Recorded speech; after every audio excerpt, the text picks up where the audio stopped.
नमस्कार. मी राहुल कुलकर्णी.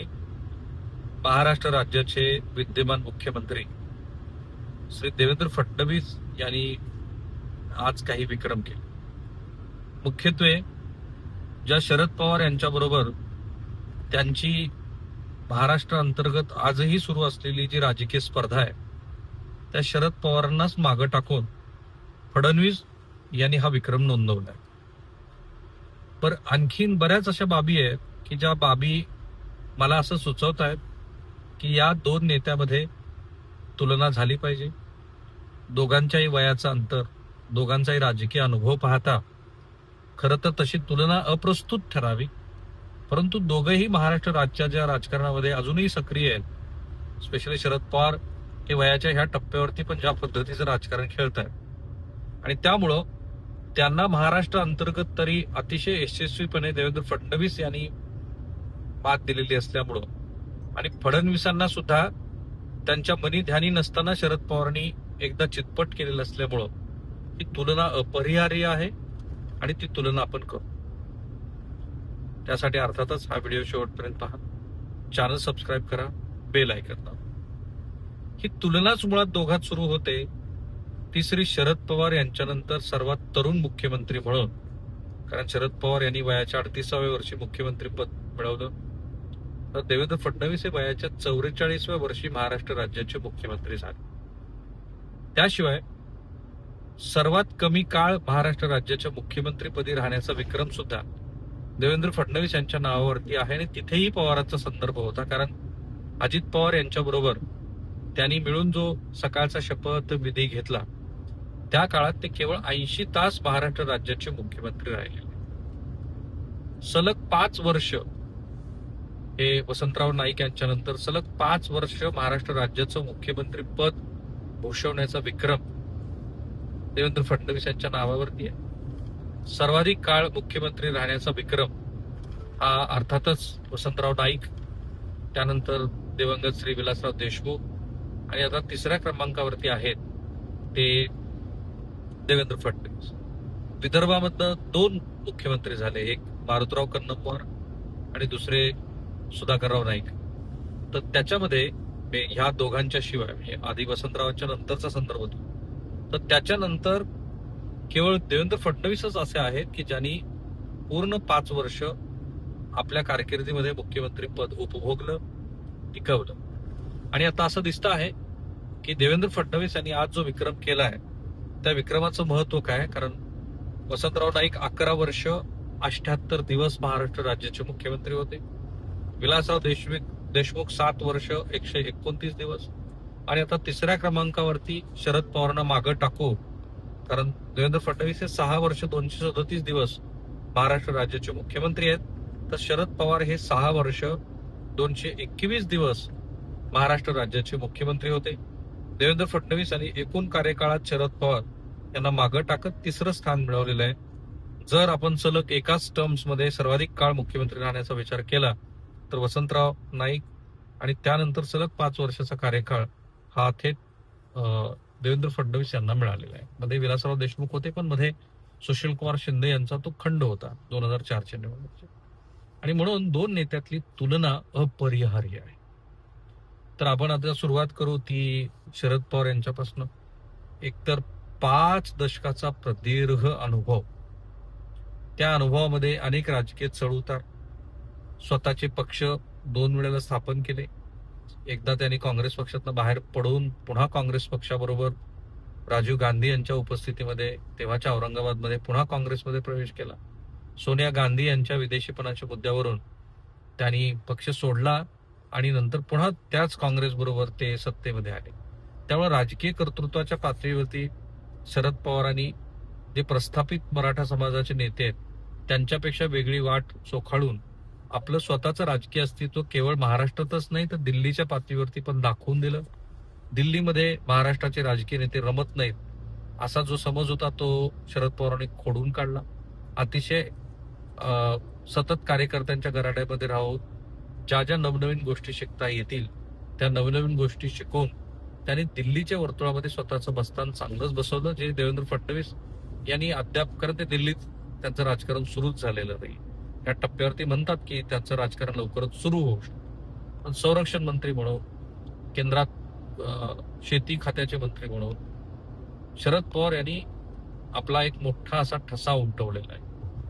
त्याचबरोबर महाराष्ट्र राज्याच्या अंतर्गत शरद पवारांनी कृषी प्रश्न, सामाजिक संदर्भातले महत्वाचे निर्णय, आपल्याबरोबरच इतर समाजाच्या नेते मंडळींना बरोबर घेऊन राजकारण करण्याचं कौशल्य, इतर समाजातल्या नेते मंडळींना सत्तेची पदं देऊन त्याबरोबर केलेलं राजकारण, मराठवाडा विद्यापीठाचा नामविस्तार असेल, वैयक्तिक त्यांच्या आयुष्यातले अनेक उदाहरणं असतील की ज्याच्यातनं शरद पवार यांचा जो काही प्रतिमा आपल्यासमोर उभा राहते तो एक असा नेता की ज्याला महाराष्ट्राची पूर्ण जाण आहे, प्रश्न नीट कळतात आणि त्या प्रश्नाची सोडवणूक करण्याची क्षमता त्यांच्यात आहे. सत्तेच्या वर्तुळामध्ये राहण्याचा गुण आपल्या इतर सहकार्यामध्ये रुजवण्याचं ही यश किमया त्यांनी केलेली आहे. त्याचबरोबर काँग्रेस बरोबर सत्तेत राहत राहत आपला स्वतःचा पक्ष, त्याचं अस्तित्व नीटपणे दाखवण्याचं कौशल्य शरद पवार यांनी सातत्याने केले. अनेक लोक असे आहेत की जे शरद पवारांचे वेगवेगळे पैलू आपल्याला सांगतात. साहित्य, कला, संस्कृती आणि त्याचबरोबर महाराष्ट्राचे वेगळे सामाजिक अंग याचा सखोल अभ्यास असलेला नेता म्हणजे शरद पवार. त्यामुळे ही तुलना अपरिहार्य आहे, कारण ते ज्यांच्याशी आज त्यांच्याशी तुलना होते त्यांच्यातल्या काही गुणामध्ये ही बाब आहे. खास करून शांतपणे ऐकून घेण्याची वृत्ती हे शरद पवारांचं आणखीन एक वैशिष्ट्य आणि त्याबरोबरच निर्णयाची अंमलबजावणी करणं, राजकीय डावटाक. पण शरद पवारांच्या या राजकीय कारकिर्दीमध्ये अविश्वासूपणा आणि शरद पवार हे अविभाज्य भाग आहेत याबद्दल काहीही दुमत आजही अनेक लोकांच्या मनामध्ये नाहीये. त्याचबरोबर शरद पवारांनी केवळ सत्तेचं राजकारण केलं आणि सत्तेच्या राजकारणामध्ये अनेक तडजोडी केल्या, राजकारणामध्ये अनेक अनैतिक पायंडे पाडले. शरद पवारांनी वसंतरावांच्या पाठीमध्ये, वसंतदादांच्या पाठीमध्ये खंजीर खुपसला, हा त्यांचा प्रवाद. आणि त्याचबरोबर शरद पवार हे मराठा समाजाचेच नेते राहिले असं अनेक वेळेला त्यांच्यावरती बोललं जातं आणि त्याच नात्यागोत्याच्या राजकारणात ते रमले. तर हीच तुलना जर श्री देवेंद्र फडणवीस यांच्याशी केली तर देवेंद्र फडणवीस यांनी नात्यागोत्याचं राजकारण केलं असं तर कोणी म्हणू शकत नाही. देवेंद्र फडणवीस यांच्याकडं पायाभूत सुविधा आणि त्याच्या विस्तारासाठीच संकल्पना याची त्यांना एक देणगीच म्हणेन मी. त्याचबरोबर ते प्रत्यक्षात पायाभूत प्रकल्प महाराष्ट्रामध्ये उभा करण्याचं कौशल्य त्यांच्याकडे आहे. महाराष्ट्रातल्या अनेक प्रश्नांची त्यांना समज आहे. ते ज्यांच्या संपर्कात येतात आणि जे त्यांच्या संपर्कात येतात त्यांच्यावरती ते मनापासनं प्रेम करतात आणि राजकीय विश्वासार्हता हा त्यांचा एक महत्वाचा गुण आहे. जे अनेक लोक असे म्हणतात की देवेंद्र फडणवीस यांनी एकदा शब्द दिला तर ते त्याची पूर्तताच करतात. देवेंद्र फडणवीस यांनी ते ज्या जातीतनं येतात त्या जातीचं महाराष्ट्रातलं संख्याबळ पाहता शेवटी ही अपरिहार्यता आहे राजकारणातली. अतिशय कौशल्यानं पहिल्या 5 वर्षाचा कालखंड, त्यानंतर उपमुख्यमंत्री पद नाविलाजानं घ्यावं लागलं, त्यानंतर सुद्धा ज्या पद्धतीनं ते निभावलं आणि आता मुख्यमंत्री म्हणून पुन्हा महाराष्ट्र राज्याची ते धुरा सांभाळतात. या क्षणाला तरी देवेंद्र फडणवीस यांच्या व्यतिरिक्त या सगळ्या बाजूची उकल असलेला नेता यांच्याशिवाय आपल्याला महाराष्ट्रामध्ये दिसत नाही. देवेंद्र फडणवीस यांनी अनेक प्रश्न केवळ पायाभूतच सुविधाचे नाहीये तर मग मराठा समाजाच्या आरक्षणापासून ते ओबीसी समाजातल्या अस्वस्थतेपर्यंत अनेक प्रश्नाला हात घातला आणि त्याला न्याय देण्याचा प्रयत्न केला आहे असं दिसतं आहे. त्याशिवाय देवेंद्र फडणवीस यांनी महाराष्ट्र राज्याला पुढे घेऊन जाण्याच्या दृष्टीनं पुढचं जे विजन मांडलंय त्याच्यामध्येच महाराष्ट्राच्या विकासाची पायाभरणी झाली. हे असून सुद्धा देवेंद्र फडणवीस यांच्या काही गुन्ह्या बाजूकडे लक्ष आपण निश्चित वेधायला पाहिजे. एक, देवेंद्र फडणवीस यांनी राजकारणातली अपरिहार्यता म्हणून जरी आपण समजलं तरी त्यांच्या आजूबाजूला जी माणसं उभा केली आहेत त्यामुळे फडणवीसांच्या बद्दलची पूर्वी एक असा व्यक्ती की जो राजकारणामध्ये नीतिमूल्य सांभाळून राजकारण करतो ह्या त्यांच्या प्रतिमेला मात्र मोठा धक्का बसलाय.